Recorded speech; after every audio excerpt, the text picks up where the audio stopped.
The Ugly Duckling by Ladybird Tales. Once upon a time, an old house stood surrounded by fields and woods. A canal ran past the house, winding gently through the countryside. Here, in the tall grass on the bank, a mother duck had made her nest. The mother duck sat patiently on the nest, keeping her eggs warm until they hatched. She had been sitting and waiting for a very long time. At last, after many days, the eggs began to crack. One by one, the ducklings poked out their heads. "Peep, peep," they said as they looked around. "How big the world is!" At last, all the eggs had hatched except for one. It was the biggest egg of all. The little ducklings looked at it, waiting for their brother or sister to come out. Finally, the big egg cracked, and out came the last of the chicks. It was very big and very ugly. "Oh dear," said the mother duck, "you don't look like any of my other ducklings, but you're mine, so I'll treat you just like all the others." The next day was warm and sunny, and the mother duck took her new family down to the canal. She splashed into the water. One by one, the ducklings followed her. Soon they were all swimming beautifully, even the big ugly one. The mother duck was very proud. "Quack, quack," she said. "Follow me, children. I'll take you to the duckyard."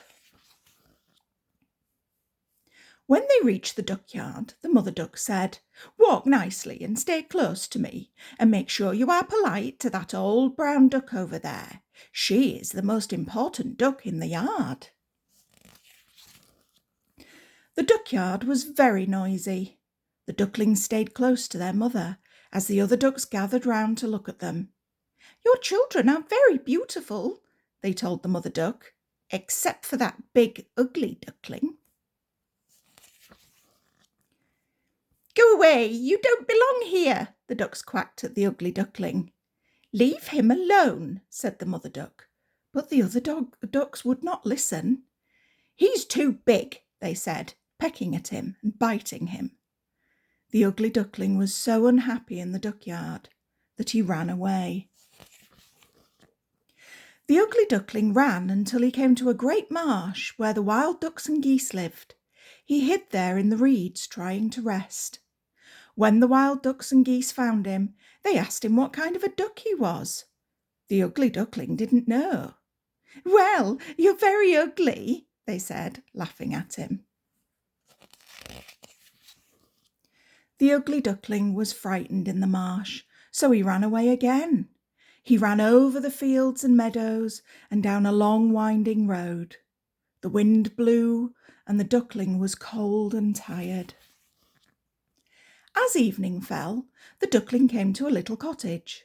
The door was open just a crack, so the ugly duckling was able to creep inside, out of the cold.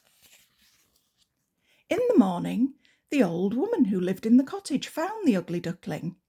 "You can stay here," she told him, "and we shall have duck eggs." So the duckling stayed, but he did not lay eggs. The old woman had a hen that could lay eggs and a cat that could purr. "Can you purr?" the cat asked the ugly duckling. "No," said the duckling. The hen said, "Can you lay eggs?" "No," said the duckling. "Then you can't stay here," said the cat and the hen. So the ugly duckling went away again. He found a lake where he could float on the water and dive to the bottom to find food. There were other ducks there, but they all laughed at him because he was so ugly. The duckling stayed far away from them. Autumn came. The leaves turned brown and the air grew cooler. One evening, as the sun was setting, a flock of birds flew over the lake. They were handsome white swans with long, graceful necks. As he watched them, the ugly duckling was filled with a strange longing. He loved the beautiful swans so much that he thought his heart would burst. Winter came. Snow clouds filled the sky and the lake froze. The duckling had to make a hole in the ice so he could have a little space to swim and water to drink. He had to keep moving so that his tiny bit of water wouldn't freeze over. At last, the ugly duckling was too tired to swim any more. He fell asleep and the ice surrounded him, freezing him through and through. Next morning, a farmer found the duckling. He put the duckling inside his coat and took him home to his wife. The farmer's wife kept the duckling warm, and he soon came back to life. When the farmer's children saw the duckling, they wanted to play with him, but they frightened the duckling and he tried to run away from them. He flew into the milk churn and then landed in the flour barrel.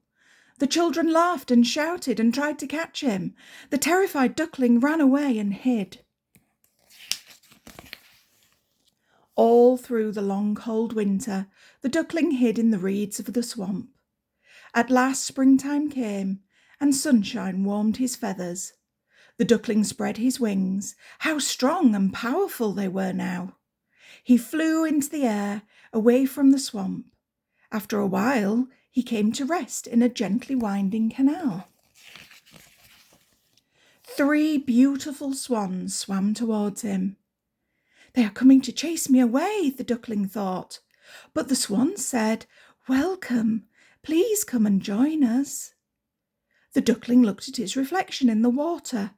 To his surprise, he was no longer an ugly duckling. He had become a handsome swan. As he joined the other swans, joy filled his heart. I never knew I could be so happy, he thought, when I was just an ugly duckling. The end.